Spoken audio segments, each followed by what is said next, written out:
existem milagres a partir de essas coisas que a gente vê, né? De estátua chorando, Sim.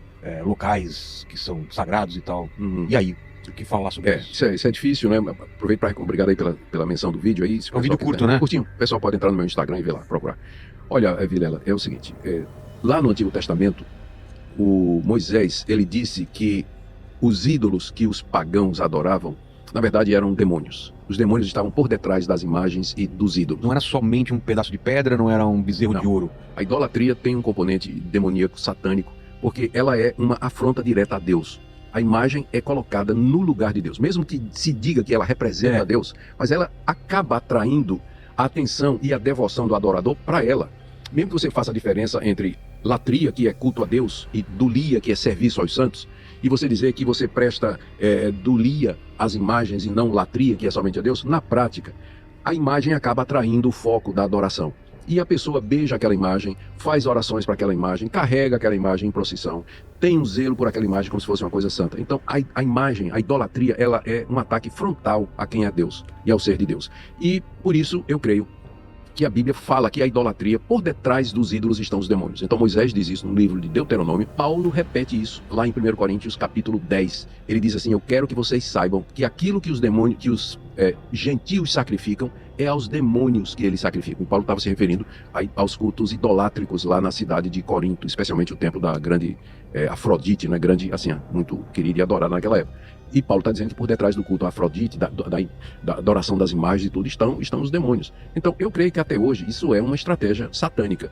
É agir através de coisas, de objetos, particularmente de imagens, com o objetivo de tirar o foco da pessoa de Deus, da pessoa de Cristo, para que as pessoas se voltem para aquela imagem ou aquilo que aquela imagem representa. O que é absolutamente proibido. Segundo o mandamento, diz: não farás para ti imagem de escultura, não as adorarás, nem lhes darás culto. E Deus diz, né, que ele castiga até a terceira e quarta geração daquele que faz esse tipo de coisa. É um mandamento que traz uma penalidade pesada, né? Exatamente por isso. Mas a imagem, os demônios através dessa imagem conseguem fazer coisas sobrenaturais? Sim, você citou Jó, lembra de Jó? Lá no capítulo 1º e 2º livro de Jó, está dito que Satanás fez que um vento violento caísse sobre a casa dos filhos de Jó e destruísse todo mundo, fogo do céu caísse e consumisse o gado, e fora o fato de que o próprio Satanás impingiu chagas e feridas em Jó, sobrenaturalmente, feriu Jó. Então os demônios, eles não são Deus, mas eles têm algum poder. Eles têm alguma habilidade nesse mundo que nós não temos, de manipular a realidade, de forma que a coisa mais fácil do mundo é fazer uma imagem chorar, ou fazer com que, nessas igrejas neopentecostais, trazendo a coisa também para o nosso lado, né, porque nós não ignoramos que tem muita coisa também, onde as pessoas consagram objetos, sal grosso, óleo ungido e tudo mais, e o milagre acontece. Deus nunca mandou fazer isso, Deus nunca usou esse tipo de recurso, não é? Então, se alguém precisa de cura, precisa de uma bênção, vai direto a Deus, mediante Jesus, pedindo mediante o mérito de Cristo Jesus. Isso é suficiente. O evangelho é simples, Rogério. O pessoal complica demais. Mas isso é assustador, né? Porque, então, tem esse tipo de confusão mesmo. Por exemplo, uma cartomante ou alguém, ela pode acertar. Pode. Uma imagem pode realmente curar, mas isso é limitante ou vai dar algum problema lá na frente? Porque, por exemplo, são coisas superficiais e que mais pra frente volta, por exemplo, essa doença ou alguma coisa, ou pode até ser uma... Não sei. Provavelmente volta, porque a Bíblia diz que são falsos milagres. São coisas que a gente não tem explicação, parece uma coisa sobrenatural mas que não é uma coisa perene como os milagres de Deus. Definitivo, sim. Olha, lá no livro de Apocalipse... E que a gente não deve buscar isso, ir atrás. Nunca. Lá no livro de Apocalipse está dito que João teve uma visão e ele viu 3 espíritos parecidos com sapos, que eram operadores de milagres. Já pensou? Demônios operadores de milagres. Mais adiante no progresso, à medida que o livro de Apocalipse progride, lá pelo capítulo, acho que 13, 14 em diante, começa a falar da besta, do anticristo, do falso profeta, e diz que a besta, ela é capaz, ela faz uma imagem falar e ilude o mundo inteiro. Ela faz uma imagem falar e ilude o mundo inteiro, que é exatamente o propósito dessas manifestações satânicas, é desviar o foco da pessoa de Deus e iludir a pessoa, tirar a pessoa do caminho do evangelho, do caminho da simplicidade, da pureza do evangelho. Por isso que é preciso ter muito cuidado. Agora veja bem, eu não estou dizendo que tudo isso que acontece, chamado de miraculoso, é satânico. Tem muita coisa que é charlatanice, tem muita coisa Que nem é milagre, é nem só milagre. um truque, um ilusionismo, um mágico poderia fazer. mais poderia fazer. Às vezes é a impressão da pessoa. Sugestão. Sugestão. Psicologicamente, a gente sabe que nosso corpo reage à nossa mente. De repente, a pessoa quer muito a cura e aquilo acaba de uma forma que a gente não entende direito, afetando o nosso corpo, ajudando uma cura ou se sentir melhor. Também o contrário é verdade, né? A gente está angustiado, está preocupado, estoura no corpo da gente também. Então, todas estas são possíveis explicações. Agora, que Deus faria uma imagem chorar ou realizar milagres, vai contra o que o próprio Deus diz na Bíblia. Então, na dúvida, se não é Deus diretamente, qualquer coisa que fique no meio do caminho tá errado. Se não é Deus, qualquer coisa que está no meio do caminho está errado. Imagem, o próprio Santo Sudário, que também, nada de cura, nada disso tem poder. Não cremos nisso, não. O pedaço da cruz de Cristo, o pessoal vende até hoje. As relíquias, né? Até hoje vende pedaço da cruz. Você sabia que na Idade Média se vendia frascos com leite da Virgem Maria? Ah, tá brincando. Não, sério. E outra questão também que eu acho que divide muito católicos e protestantes, que é a questão da Virgem Maria. Sim. Da idolatria ou adoração, que o pessoal fala que não é Veneração. Veneração, exatamente. De imagens também e de uma outra pessoa que não Jesus ou Deus. É.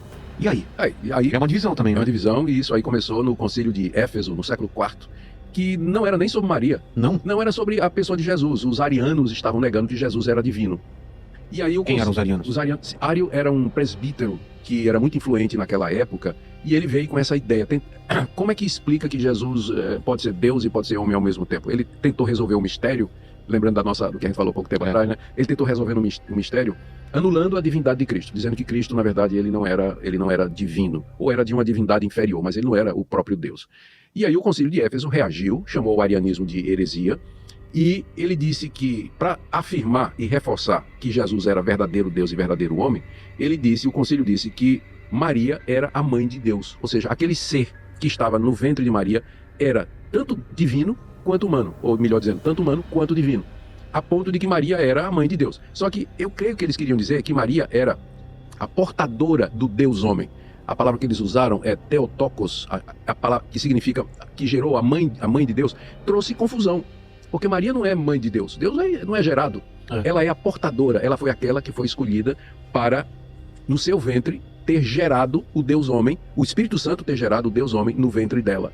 Então ela é a portadora, mas não a mãe de Deus. Então, como resultado de uma má interpretação disso aí, não demorou que surgissem as primeiras catedrais em homenagem a Maria e que o culto a Maria crescesse de maneira desenfreada. Hoje em dia... Com imagens aparecendo. Imagens e todo esse tipo de coisa, né? Hoje em dia você vê muito... Eu creio que muitos católicos são muito mais devotos de Maria do que do próprio Jesus.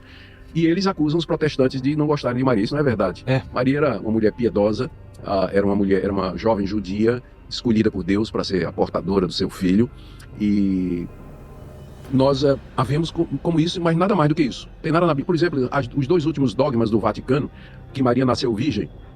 Por que Maria teria nascido virgem? Perdão, que Maria nasceu sem pecado. Tô confundindo. Tá. Ela nasceu sem pecado. Por que era preciso que Maria nascesse sem pecado? Para que Jesus fosse sem pecado. Mas pela lógica, então, a mãe de Maria também teria que ter nascido sem pecado. Mas é um dogma católico, que é a Imaculada Conceição de Maria. E outro dogma foi que Maria, depois da morte, subiu aos céus. Que é de 1950, se não me engano. 1950. Tem nada na Bíblia que possa... Nada, absolutamente nada. Possa nem sugestionar isso. Não, tem nada. Nada, absolutamente nada. Uma decisão humana. Tem que lembrar que no catolicismo romano, as doutrinas têm como origem a Bíblia, eles não negam a Bíblia, mas tem a tradição oral, que é o resumo das ideias, das concepções, das decisões dos concílios através da história, e o magistério católico, que é composto de um colégio de bispos encabeçado pelo Papa, que quando ele fala ex cátedra de ofício, ele é infalível, né? Ele é infalível. Então, não está na Bíblia, mas está na tradição, e o magistério aprovou e determinou. Por isso, então, vira lei para o católico. Não vem de algum livro apócrifo, por exemplo? Não. Nenhum fala sobre Maria também em relação a isso? Com relação a isso, não. E mesmo que fosse, não é um livro canônico, né? Nos 7 livros apócrifos que a Igreja Católica acrescentou ao cânon dos 66 livros que tradicionalmente eram, nenhum deles fala disso aí, de Maria assunta aos céus e que nasceu sem pecado, nenhum deles fala.